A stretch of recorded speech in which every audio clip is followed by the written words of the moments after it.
क्या आपको पैरालिसिस की दिक्कत है और आपकी हैंड की मूवमेंट रिस्ट्रिक्ट हो चुकी है, आप अपने डेली के काम सही से नहीं कर पाते हो और जैसे कि बटन बंद करना या फिर बालों में कंघी करना या फिर कपड़े पहनना, इनमें आपको दिक्कत आती है? हेलो एंड नमस्कार, मैं डॉक्टर हिमांशु पराशर। आज इस वीडियो में आपको बताऊंगा कि आप अपनी हैंड मूवमेंट को वापस कैसे ला सकते हैं।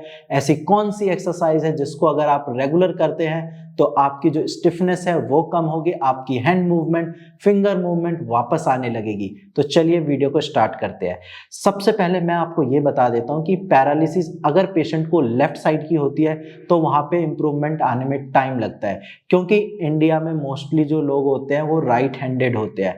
तो अगर राइट साइड पैरालिसिस होती है फिर भी वो अपने राइट हैंड का यूज करते रहते हैं, लेकिन जब पैरालिसिस लेफ्ट साइड की होती है तो पेशेंट लेफ्ट साइड डोमिनेंट नहीं होता है और फिर वहाँ पे उनको लेफ्ट साइड की मूवमेंट करने में दिक्कत आती है और वो लेफ्ट हैंड का रेगुलर यूज भी नहीं करते हैं। तो अब चलिए वीडियो को स्टार्ट करते हैं।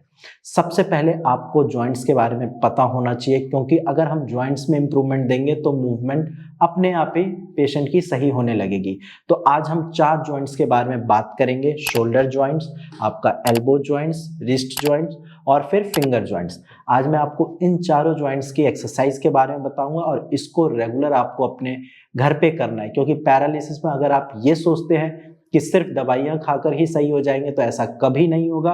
डॉक्टर आपको फिजियोथेरेपी प्लस साथ में एक्सरसाइज करने की सलाह जरूर देते हैं और जितनी ज्यादा आप मेहनत करोगे अपनी बॉडी पे उतनी जल्दी आपकी रिकवरी होगी।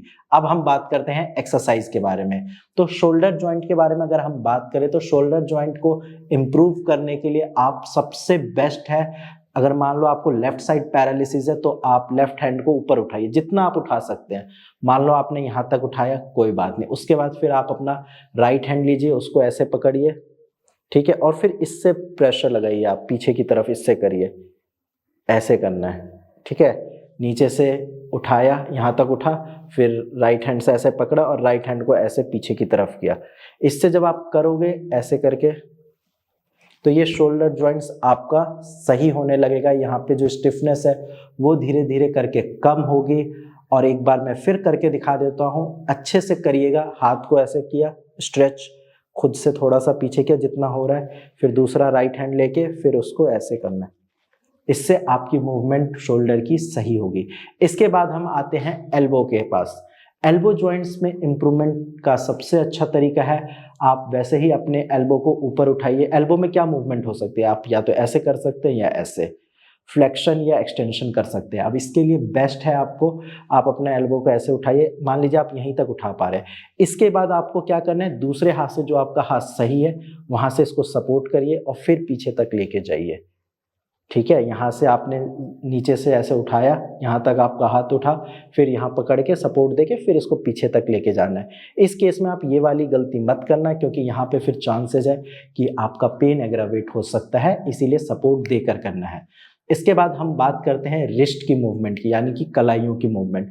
तो कलाइयों की मूवमेंट क्या होती है, 360 रोटेशन हो सकती है या फिर आगे पीछे ऐसे कर सकते हैं, है ना। तो आपको ऐसे केस में क्या करना है, आप अपनी कलाई, जो लेफ्ट साइड का पैरालिसिस है, उसको ऐसे पकड़िए, अपने फिंगर्स को ओपन करिए, हाथ की ये जो राइट हैंड की उंगलियां हैं उसको ऐसे फंसाइए और फिर ऐसे पीछे की तरफ उसको स्ट्रेच करिए, फिर नॉर्मल, फिर पीछे की तरफ स्ट्रेच, फिर नॉर्मल, फिर पीछे की तरफ स्ट्रेच।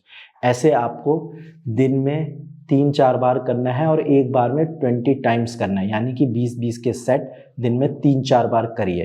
अब हम बात करते हैं फिंगर जॉइंट के बारे में। फिंगर जॉइंट अक्सर पैरालिसिस पेशेंट में फिंगर्स ऐसे अंदर की तरफ क्लोज होती है, तो आपको उसको खोलना है। खोलने के बाद उसको ऐसे पकड़िए और फिर जैसे मैंने रिस्ट में बताया कि थोड़ा ऐसे स्ट्रेच, फिर वापस नॉर्मल, फिर स्ट्रेच, फिर नॉर्मल, आप ये करिए। इसके साथ साथ अगर मान लो आपके फिंगर में ज़्यादा दिक्कत है तो हाथ से खोलकर इसको थोड़ी देर बैक की तरफ ऐसे पुश करिए और साथ में आप दूसरे हाथ से फिंगर की रोटेशन भी करवा सकते हैं। ऐसे सारे फिंगर की करानी है बारी बारी। इससे क्या होगा कि जो स्टिफनेस होगी वो धीरे धीरे करके कम होती जाएगी। इसके साथ साथ आपको मार्केट से एक स्माइली बॉल लेके आनी है जो स्पॉन्ज टाइप की होती है।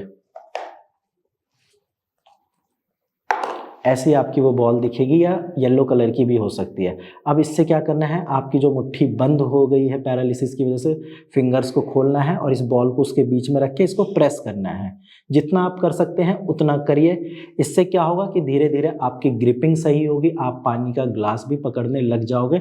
लेकिन ये रेगुलर करना है, दिन में 3-4 बार तो ज़रूर करना है और एक बार में 20 टाइम करना है, यानी कि 20-20 के सेट होने चाहिए दिन में 3-4 बार। एक टाइम के बाद आप देखोगे कि आप लेफ्ट हैंड से चीज़ों को पकड़ पा रहे हो। ये सारी एक्सरसाइज जो मैंने आपको बताई है, ये मैंने अपने ओपीडी पेशेंट को भी बताता हूँ जिनकी हैंड की मूवमेंट या फिंगर की मूवमेंट सही से नहीं हो पाती है, और आप यकीन मानिए 1.5-2 महीने में काफ़ी अच्छा रिजल्ट आया है। क्योंकि पैरालिसिस पेशेंट के साथ दिक्कत ये होती है कि वो दूसरों पे डिपेंडेंट रहते हैं और अक्सर इसकी वजह से वो डिमोटिवेट होते हैं, डिप्रेशन में जाते हैं, जीने की उम्मीद छोड़ देते हैं। बट आप अगर सही तरह से, जैसे मैंने एक्सरसाइज बताई है, वैसा करके आप अपना काम एटलीस्ट डेली का खुद से कर पाओगे। अगर आप इन सेट्स को, जो मैंने आपको एक्सरसाइज बताई है, दिन में 3 बार करिए और 20-20 के सेट करिए, और फिर 2 महीने के बाद आप चमत्कार देखेंगे। आपकी जो हैंड की मूवमेंट बिल्कुल ख़त्म हो गई है, एटलीस्ट आप अपना काम कर पाओगे। बाकी अगर आपको भी पैरालिसिस की दिक्कत है या आपके किसी रिलेटिव को ये दिक्कत है, तो नीचे दिए गए नंबर पे कॉल करके आप फ्री में कंसल्टेशन कर सकते हैं। आपका भी पैरालिसिस ठीक हो सकता है, पैरालिसिस के सिम्टम्स में इंप्रूवमेंट आ सकती है और आप भी अपनी लाइफ इंडिपेंडेंट जी सकते हैं। आज की वीडियो में इतना ही, धन्यवाद।